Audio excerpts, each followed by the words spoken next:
So in this video we're going to go through another form of developing the Catalan. In this case there's not going to be the d4 move. So after knight f3 and d5, g3, bishop to f5. What we're trying to do is trying to bring this into something that resembles what we usually play against the Catalan, which we've been seeing in the previous videos. Although it's not going to be exactly the same, of course. Now here we're going to go through obviously bishop to g2. But before we do that, let's quickly explore knight to h4. Very popular move here, attacking the bishop straight away. Now here we play bishop to e4 with an attack on the rook. And this is already not that good for white. Like any advantage for anyone at the moment. If white plays f3 attacking the bishop, then bishop to g6. And now here it is possible for white to do exactly what it seems to be trying to do, giving the knight for the bishop. So let's explore the two main options, one of them being bishop g2 now and knight takes bishop. Okay, if knight takes bishop, pawn takes back the h-pawn, and there's nothing for white, like there's no reason for the white player to play like that, because black has achieved pawn in the center, file, a weakening of the king side of the opponent, so white has been giving up quite a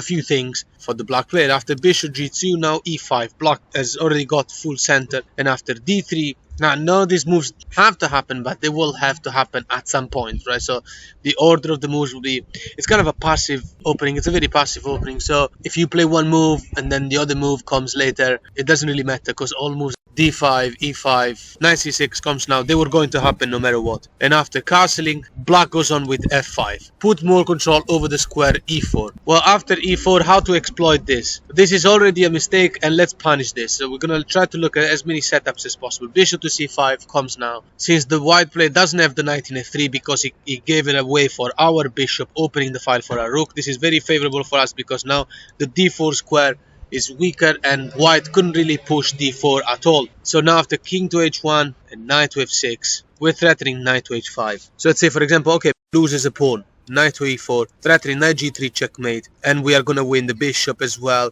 unless white plays bishop to f4, but then again we are up a pawn, a much better position. So in this position, what happens after c4? One of the main moves. It's double attack over the square in d5. Black goes on with knight h5, threatening checkmate in g3, and there's nothing to do to stop it except queen to e1, which is the best move according to the engine. But black goes on with f4, putting more attack over it, and after pawn takes in f4, surprisingly black's best move now is to take the pawn in c4. You'll see why in a second. But anyway, this is already compromised. This bishop is just too powerful, he can never be removed from that diagonal. You could potentially play a move like queen e7 and long castle, and then even sacrifice the rooks and then bring the other rook later on. So you have those kind of ideas. If pawn takes in e5, it looks like now white will have the bishop, the queen is more safe, the king seems to be safer, there's more central pawns for white, but still now here they just take back, and just so much better for black. Position has been evaluated like -5 or something like that for a while. You're attacking d3 and there's nothing here. If f4, you simply take the pawn in d3, you're attacking f2 if the queen moves away. If the queen moves further away, then knight g3 is mate, so always keep an eye on that. So for example, if queen to e2, then knight g3 is mate. If, okay, the best move, top move by the engine is bishop h3, but now you simply take in d3, and when the queen moves, basically you don't have that knight g3 trick anymore, because, well, you'd still be fine. You could take the bishop, but here you simply take the bishop, you up a piece, you're attacking the queen, and you're gonna go back to d3. If the rook takes you, then just go on like this. Knight g3, pawn takes, rook takes back, check, king to g2 attacking the rook, and there's like a mate coming very soon. And now we finish the masterpiece with rook takes pawn in g3 and the infiltration of the queen. If king takes rook, which seems pretty obvious, queen g5 check, king moves, and now simply long castle, checkmate is unstoppable. So let's make a recap. Knight f3, d5, g3, bishop f5. Looking at the very early knight h4 at the moment, bishop e4, and after f3, bishop back to g6. So earlier we went through what happens after knight takes bishop. It's not worth it for white to play like that. Bishop to g2 now, carrying on. Now we play bishop to h5, because in this position, and always remember this pattern, you can actually preserve the bishop pair, unless white plays g4, but you'll see what happens next. So after d3, continuing development, e6. It's good to open the queen on this diagonal. Two options we're going to look at. Let's say knight to d2, normal developing move for white. This loses to g5. g5 attacks the knight, and there's a long sequence. It's not very long sequence actually, but it's a winning sequence. g5, the knight is trapped, can't move anywhere, we're gonna win a piece. The only way for white to stop that will be g4 attacking back, but now we take the knight, white takes our bishop, and now the winning move is pawn up to h3. The bishop cannot take the pawn because queen h4 is check, and it wins the bishop. If the bishop moves back, then, well, I guess that's even worse. You can see why. So in this position, what happens after the best move according to the engine, which is f4, giving the knight the possibility to go to f3. Okay, black goes on with thematic bishop c5. It's a really strong move. And after knight to d2, black goes on with knight h6. We're doing just fine in here. White is in trouble. He can't really castle. So what happens after knight to b3, attacking the bishop, bishop b6, stay on this incredible diagonal. And after c4 with the threat of c5, knight to d7. So now we have double attack over c5. So white has to give up on that plan, but it looks like the pawn in d5 is a free pawn. Take, and after bishop takes back, now castle. So we gave up a pawn, but we are so much better now because we're going to play rook e8. It's going to be fantastic. And this pawn in e4 can never push because it's pinned. And the queen moving away will give us a tempo, and the white king can't really castle, and you can play rook e8. It's just devastating. Let's make an example. If a4 now, trying to remove this incredible bishop on the diagonal, knight to f6, attacking the bishop, and you can't really play this move a5 because you can take the bishop with the queen, and then you have an attack on the rook, so that means you're winning a piece. So after the bishop retreats to g2, it's too late now. Rook to e8 with a threat of rook e2, too strong. And after the knight goes back to f3 to stop that from happening, queen d2 comes, development is over. We're threatening to simply win the piece in f3 because the pawn in e2 is pinned and we have two attackers. There's no coming back now. If knight goes back to d2 to protect that, you can just play knight to f5 and play knight to e3, attacking the queen and winning the bishop. If instead white plays e4 now, looks like it makes sense, but you'll actually lose. Knight takes pawn, devastating attack, you can't take back. Queen e4 check. King moving to d2 will be a suicide. You also got the rook infiltration, you got the bishop coming here, and a checkmate soon. If king goes to f1 and queen to c4, again, this is checkmate coming very soon. After knight f3 and d5, g3, black goes on with bishop f5 as seen in previous videos. In the previous video we went through knight h4 immediately. We are going to go through that again in the next video, but it's not really a good line because we play bishop e4 and there's two other things I wanted to show about it, but it's definitely not good for white to play knight h4 immediately.